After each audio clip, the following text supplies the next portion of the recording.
Digimon is an abbreviation for digital monster and started as an anime. Since then, it has grown in popularity and developed into a character industry such as various toys and games. Since the end of 2000, the Digimon craze has been blowing to the extent that kindergarten and elementary school students at the time say they have at least one Digimon-related product. To the extent that they are on par with Pokémon, Digimon has formed a fandom as large as Pokémon in the character industry. While it is often compared to and thought of as a clone of Pokémon, Digimon has always been quite different from its competitor. Pokémon has always been about a human child capturing as many Pokémon they want and using them to achieve their goals. While the franchise has always tried to convince the audience that the Pokémon are friends with their trainers, they are treated more like pets as opposed to equals, hence why they are the ones that have to fight each other, not their human masters. Digimon, on the other hand, never had this issue. In the anime, each Digimon tamer is usually only partnered with one Digimon, who becomes their closest companion. By largely limiting its characters to one partner, it creates a stronger bond between the human and Digimon.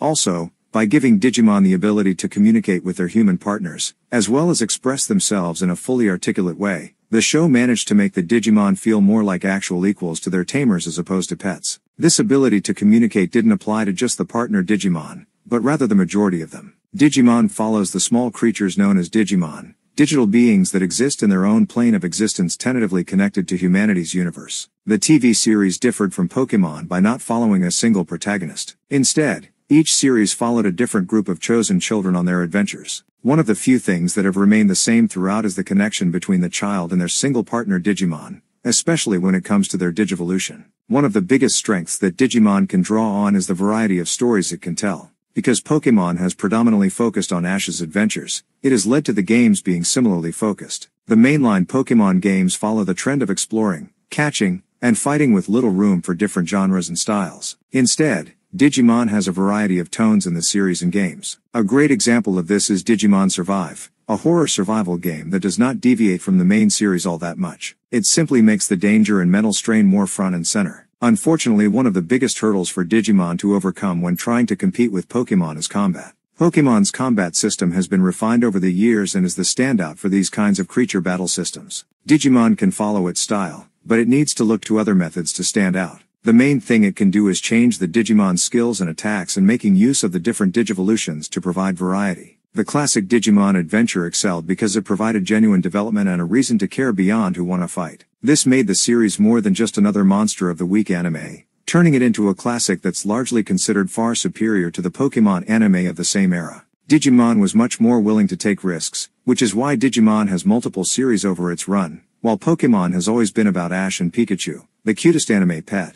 Pokémon was also satisfied with being an episodic series, compared to Digimon always having serial storylines. Pokémon is also much easier to get into with one continuous storyline, where Digimon has different seasons and different multiverses. That makes it much more confusing for those just starting out and hard to attach to characters. Ash Ketchum and Pikachu are a constant in Pokémon that many fans can connect with, whereas there's no guarantee that you'll see a Digimon tamer again after the series runs its course. The term Digidestined, the act of an entity choosing someone to protect the digital world, makes it seem less accessible. Pokémon was created in a way where anyone who wishes to become a Pokémon trainer can do so. When a child turns a certain age, they can now go out on a journey to become a great Pokémon master. Plus, Pokémon has cuter characters and better evolutions. There is also a clear battle system established, and their traits are illustrated to work better or worse against certain types. Water is superior to fire and fire is superior to grass. In Digimon, it's not so clear to those just starting out with the franchise. Digimon don't always have a clearly defined set of skills, and instead of tamers telling them what moves to make, they just do it on their own in most cases. It takes the strategic element out of the battles, and there is a disconnect between tamer and Digimon.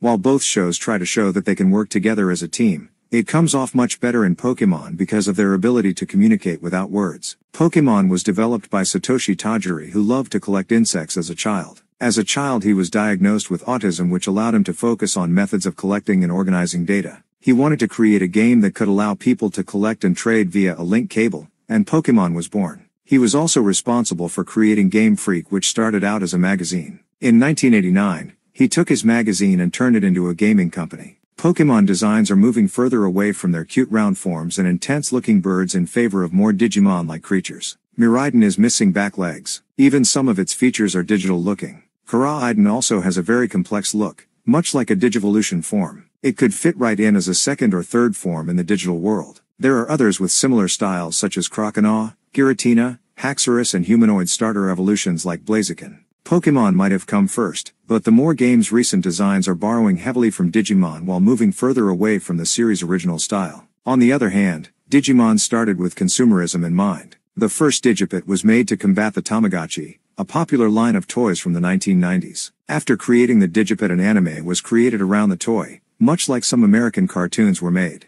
Pokémon TCG vs Digimon TCG. Pokémon started as a game in 1996 with a card game released that same year. Like Pokémon, there would also be a card game released for Digimon in 2000 with characters and evolutions. Since there really is no battle system in Digimon, the card game paled in comparison to Pokémon, which used energy cards to power up moves. The gameplay for the card game is very confusing and there are a lot more rules and mechanics than in Pokémon, which is fairly straightforward. Digimon's card game only earned a 28 out of 40 total score from Japanese weekly Famsu magazine and a 51 out of 100 from Metacritic. Pokémon was a slam dunk and is still the second most popular card game in Japan next to Magic: The Gathering. The latest attempt at a Digimon-themed card game, the Digimon TCG, launched in 2020 and has seen an explosion of players in the year since its release. It also features regular updates, which helps keep things fresh. The cards in the Digimon TCG are divided into 4 types: Digimon, Digi-Eggs, Tamers, and Options. These are also divided into 7 colors: red, blue, yellow, green, purple, black, and white, as well as dual-color cards. Fans of the franchise and new players alike can enjoy the game together across several different playstyles. While Magic: The Gathering is the oldest TCG, the Pokémon TCG is the most iconic for several reasons. The lasting power of Pokémon as a whole has kept the game going for decades, and the game goes through significant periods of renewed love. Thanks to streamers, the last few years have been a resurgence for the TCG. The Pokémon TCG has 3 main card types: Pokémon, Trainer, and Energy cards. The win condition of the game is by defeating Pokémon and taking the 6 prize cards. The cards are also easily collectible, which itself has brought drama. Some critical views claim that in Pokémon you barely have to think while you fight. You basically have the same 5 animations throughout the whole game. The dialogue has no brain behind it. The characters have no charm to get excited over new iterations of it. Maybe it wouldn't be as bad if they improved upon what their community wants, or if they at least showed a semblance of actual care. But what some people feel about Game Freak is that they couldn't care less for their franchise. They only care for the money they will get from all the fans that refuse to admit there is something crucially wrong with Nintendo and Game Freak when they continue to re-release games with barely any improvement on what was already there. It is indeed a children's game, but offering them that lame excuse is why Pokémon will die as just that, a children's game. Regarding the most recent Pokémon game released, Nintendo has recently announced that it will be rolling out patches to address some of the many complaints that fans have had following Pokémon Scarlet and Violet's successful but troubled launch. While most of these patches are likely to address the various bugs and glitches that plague the games, perhaps with enough feedback from fans, Nintendo can reintroduce the features that made hunting for rare shiny Pokémon more accessible in past games. Scarlet and Violet have had to endure serious criticism since their release in November 2022.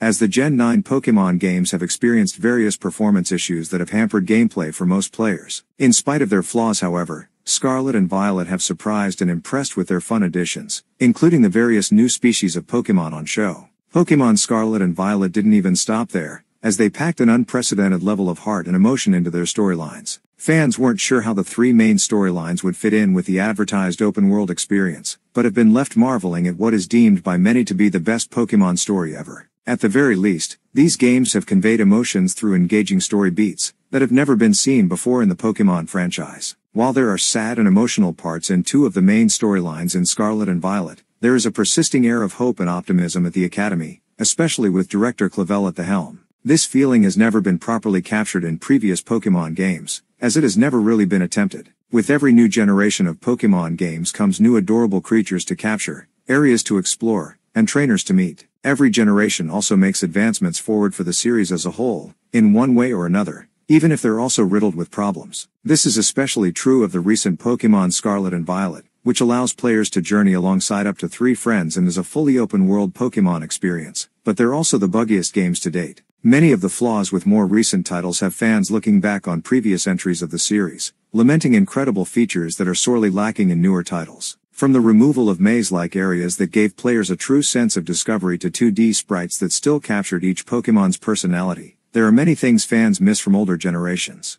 Pokémon Legends Arceus remains the best Pokémon game on the Nintendo Switch, dethroning Pokémon Sword and Shield as the highest rated and best Pokémon game on Switch. Pokémon Legends Arceus proves that the best Pokémon games don't need to stick to gameplay features that debuted a quarter-century ago. Pokémon Legends Arceus tosses away the classic yet restrictive form of old and throws players into a near-open world completely alive with the iconic pocket monsters. A young character's journey to become the best trainer or capture all Pokémon is replaced with a refreshing narrative centered around time travel, warring clans and the creation of the first Pokédex. Fans and critics alike have likened the game to the Pokémon experience they'd always wanted, but found the classic titles didn't provide. However, while praise for the game has been consistent, critics pointed out the title's dated visuals and sometimes tedious quests.